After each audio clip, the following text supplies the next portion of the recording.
Hello friends, എല്ലാവർക്കും എൻ്റെ ഒരു പുതിയൊരു അടിപൊളി വീഡിയോയിലേക്ക് ഹാർദമായ സ്വാഗതം. കേരളത്തിൽ നമ്മൾ അറിയാതെ പോയ ഒരു ക്യാൻസറിനെ പ്രിവെൻറ്റ് ചെയ്യാൻ പറ്റിയൊരു അടിപൊളി ഫ്രൂട്ട് ഉണ്ട്.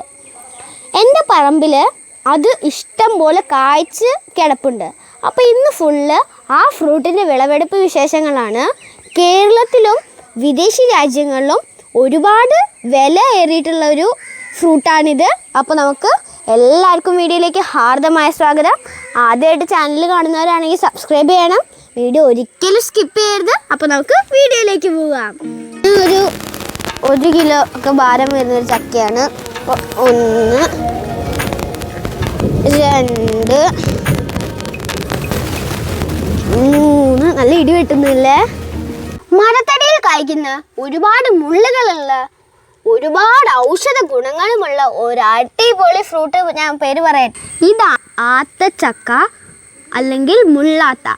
ഇതിൻ്റെ ഇംഗ്ലീഷ് പേരെന്തെന്ന് വെച്ചാൽ സൂർ സോപ്പ് എന്നാണ്. ഒരുപാട് ഔഷധ ഗുണങ്ങളുള്ള ഒരു അടിപൊളി ഫ്രൂട്ടാണിത്. ഇത് നമ്മുടെ മരത്തിൻ്റെ കൊമ്പുകളിലും കായ്ക്കും. അതുകൂടാതെ നമ്മുടെ ചക്ക കായ്ക്കുന്നത് പോലെ തടിയിലും കായ്ക്കുന്നതാണ്. ഇത് കാണാനൊരു ചെറിയ മുള്ളുള്ള ചക്ക പോലെയാണ് ഉള്ളത്. പക്ഷെ ഇത് ചക്ക തന്നെയാണ്, പക്ഷെ കുഞ്ഞിയൊരു ചക്ക. നല്ലൊരു അടിപൊളി ഫ്രൂട്ടാണ് കേട്ടോ ഇത്. ഈ ആത്തിച്ചക്കയ്ക്ക് ക്യാൻസറിനെ പ്രിവെൻറ്റ് ചെയ്യാനുള്ള ഒരു കപ്പാസിറ്റി ഉള്ളതുകൊണ്ട് വിദേശ രാജ്യങ്ങളിലും നമ്മുടെ കേരളത്തിലും ഇതിന് വളരെ ഡിമാൻഡുള്ളൊരു ഫ്രൂട്ടാണിത്. ഇതിന് നമ്മുടെ ക്യാൻസർ സെൽസ് ഇല്ലേ, അതിനെ മുഴുവനായെന്നല്ല കുറച്ചായിട്ട് നശിപ്പിക്കാനുള്ള ഒരു അടിപൊളി കപ്പാസിറ്റി ഉള്ളൊരു അടിപൊളി ഫ്രൂട്ട് ആണ് നമ്മുടെ ഈ ആത്തിച്ചക്ക. ഇതിവിടെ താഴെ വരുന്ന നിപ്പുണ്ട്, പഴുത്തിട്ടില്ല. ഇത് പഴുത്തു കഴിഞ്ഞാൽ നല്ല മധുരമായിട്ടുള്ള ഒരു അടിപൊളി ടേസ്റ്റാണ്. നല്ല തൂവെള്ള നിറമായിരിക്കും ഇതിൻ്റെ ഫ്ലഷിന്. ഇത് പഴുക്കാതെ നമുക്ക് കഴിക്കാനുള്ള ഓപ്ഷൻ ഉണ്ട്. ചില സ്ഥലത്ത് ഇതിന് തോരൻ വെച്ചും ഉപ്പേരി വെച്ചും ഒക്കെ കഴിക്കാറുള്ള അതാണ് പതിവ്. ഇത് പഴുത്തിട്ടില്ല. എന്തായാലും നമുക്കിതിനെ അങ്ങോട്ട് പൊട്ടിക്കാം. ഞാനിതിങ്ങനെ തിരിച്ചു കൊടുക്കുകയാണ്. ഇങ്ങനെ തിരിച്ച് പൊട്ടിച്ചു. ഇതാണ് ഇതിൻ്റെ ഒരു സൈസ് വരുന്നത്. നമ്മുടെ 2 കൈയും ചേർത്ത് വെച്ചാൽ വരുന്നൊരു സൈസാണ് ആത്തിച്ചക്കയുടെ. ഇത് പച്ചയാണ്, എന്നാലും നല്ല മണമുണ്ട്. ഇതിന് നല്ല മണമുണ്ട്. പഴുത്ത് കഴിയുമ്പോൾ മണം കുറച്ചും കൂടെ കൂടും. ഇത് പഴുത്തിട്ടില്ല. നമുക്ക് വേണ്ടപ്പെട്ട ഒരാൾക്ക് ഈ ചക്ക ആവശ്യപ്പെട്ടിട്ടുണ്ട്. അപ്പോൾ നമ്മൾ അതിന് വേണ്ടിയാണ് ഇപ്പം തന്നെ ഇത് പൊട്ടിച്ചത്. ഇനി ബാക്കിയുള്ളതും കൂടെ നമുക്ക് പൊട്ടിക്കാം. ഇത് ഞാൻ ജസ്റ്റ് ഇവിടേക്ക് ഇപ്പം ഇങ്ങനെ വയ്ക്കണം. ഇവിടെ ഒരെണ്ണം ഉണ്ട്. ഇത് ഒരു 1 കിലോയ്ക്ക് മേലെ വെയിറ്റ് വരുന്നുണ്ട്. എന്തായാലും നമുക്ക് ഇതിനെ അങ്ങോട്ട് പൊട്ടിച്ചെടുക്കാം. ഇതിനെ ഞാൻ പൊട്ടിച്ചെടുത്തിട്ടുണ്ട്. ശരിയാ, 1 കിലോയ്ക്ക് മേലെ വെയിറ്റ് ഉണ്ട്. നമുക്ക് ഇതിനെ അവിടെ കൊണ്ടുവയ്ക്കാം.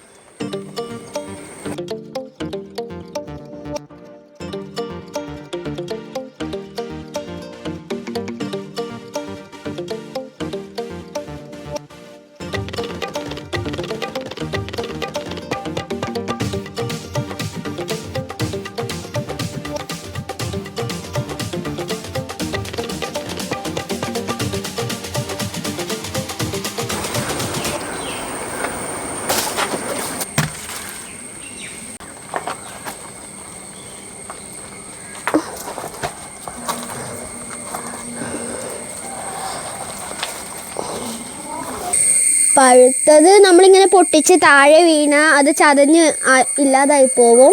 പക്ഷെ ഇത് അവർക്ക് എന്തോ തോരനോ എന്തോ വെക്കാനാണ്. നമുക്കിതങ്ങോട്ട് പൊട്ടിക്കാം.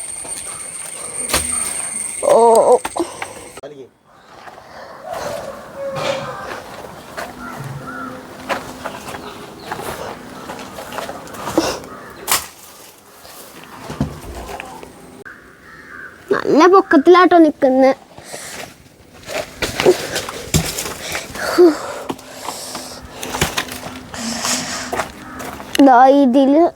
ഇതിൽ എന്തോ ഒരു പ്രാണികൾ ഒരുപാടുണ്ട്. ഇതുപോലെയുള്ള വിളയാറായ ഫ്രൂട്ടുകളിലൊക്കെ ഇതുപോലെ ഒരുപാട് ഉറുമ്പോ അങ്ങനെയുള്ള എന്തെങ്കിലും പ്രാണികളുണ്ടാവും. ഇത് വിളഞ്ഞ് പഴുത്ത് വരുമ്പോഴത്തേക്കും അതൊക്കെ ബട്ടർഫ്ലൈയോ വണ്ട് എന്തെങ്കിലുമൊക്കെ ആയിട്ട് പറന്നു പോകാറാണ് പതിവ്. അത് സാധാരണ കാര്യം തന്നെയാണ്. ഒരു 1 കിലോ ഒക്കെ ഭാരം വരുന്നൊരു ചക്കയാണ്. 1 2 3 നല്ല ഇടി വെട്ടുന്നില്ലേ. 4 5 6 7 8. അപ്പോൾ നമുക്ക് മൊത്തത്തിൽ 8 ചക്കയാണ് കിട്ടിയിട്ടുള്ളത്. മൊത്തത്തിൽ ഇതൊരു 9 കിലോ 10 കിലോ ഒക്കെ വരും. നല്ല ഭാരമുണ്ട് ഇതിന്. ഞാനൊന്ന് ജസ്റ്റ് പൊക്കി നോക്കട്ടെ. പൊക്കാൻ പറ്റില്ല ഗൈസ്, നല്ല വെയിറ്റ് ഉണ്ട് കേട്ടോ.